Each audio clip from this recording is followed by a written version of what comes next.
1857 का महासमर न केवल भारतीयों के लिए अपूर्व गौरव गाथा है, बल्कि यह सारे विश्व की अद्भुत, आश्चर्यजनक तथा बेजोड़ घटना है।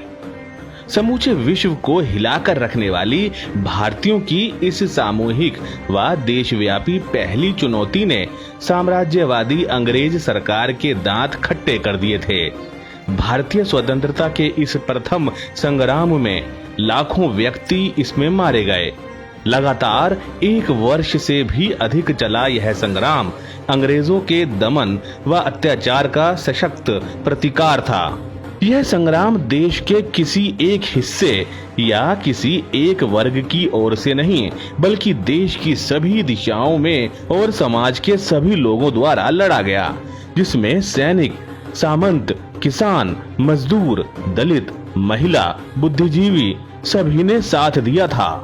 जस्टिस मैकार्थी ने history of our own times में लिखा है, वास्तविकता यह है कि हिंदुस्तान के उत्तर एवं उत्तर पश्चिम के संपूर्ण भूभाग की जनता द्वारा अंग्रेजी सत्ता के विरुद्ध विद्रोह किया गया था।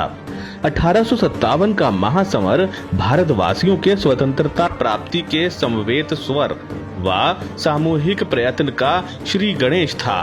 स्वातंत्र्य समर में जन जन की सूक्ष्म व व्यापक भूमिका को उद्घाटित करते हुए वीर सावरकर कहते हैं, जिन लोगों में और कुछ करने का साहस अथवा सामर्थ्य नहीं था, पर अपने इष्ट देवता की पूजा करते समय इतनी प्रार्थना भर की हो कि मेरी मातृभूमि स्वतंत्र कर दो, उनका भी स्वतंत्रता प्राप्ति में स्थान है। सरदार पणिकर ए सर्वे ऑफ इंडियन हिस्ट्री में लिखते हैं, सबका एक ही और समान उद्देश्य था, ब्रिटिशों को देश से बाहर निकालकर राष्ट्रीय स्वतंत्रता प्राप्त करना। इस दृष्टि से उसे विद्रोह नहीं कह सकेंगे, वह एक महान राष्ट्रीय उत्थान था।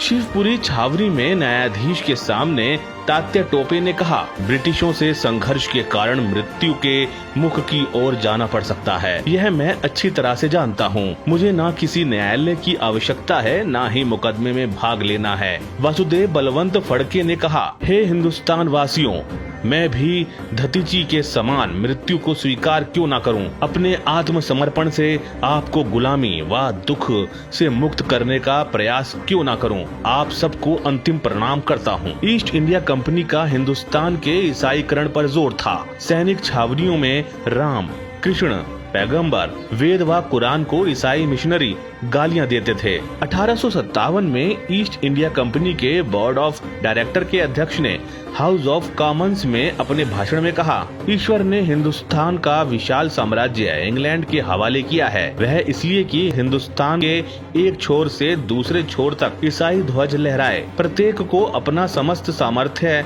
लगाकर हिंदुस्तान को ईसाई बनाने में महान कार्य करने में पूरा परिश्रम करना चाहिए, ताकि कोई कसर बाकी न रहे। स्वतंत्रता संग्राम के नैतिक परिणाम उत्तर व दक्षिण भारत में समान ही थे। अंग्रेजों से संघर्ष के मुद्दे एक ही थे।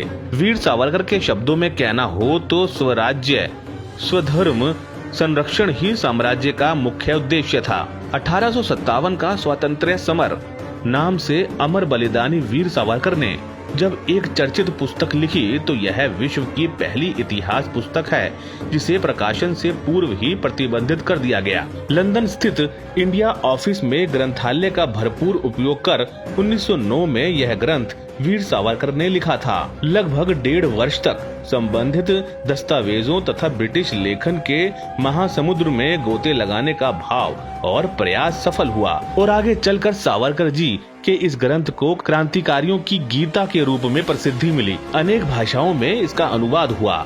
इस ग्रंथ का मैडम कामा, लाला हरदयाल, सुभाष चंद्र बोस व सरदार भगत सिंह ने भी छपवाया था। आजाद हिंद फौज के शिविरों में इस पुस्तक का पाठन अनिवार्य रूप से होता था। 1908 में फ्रांस से संचालित समाचार पत्र तलवार में सावरकर ने लिखा था, ऐतिहासिक सत्य को यथा तथ्य प्रस्तुत करना मेरे ग्रंथ का उद्देश्य तो है ही, साथ ही मातृभूमि की स्वतंत्रता के लिए लोगों के अंतःकरण में क्रांति की आग प्रज्वलित कर दूसरा क्रांति युद्ध करना भी है।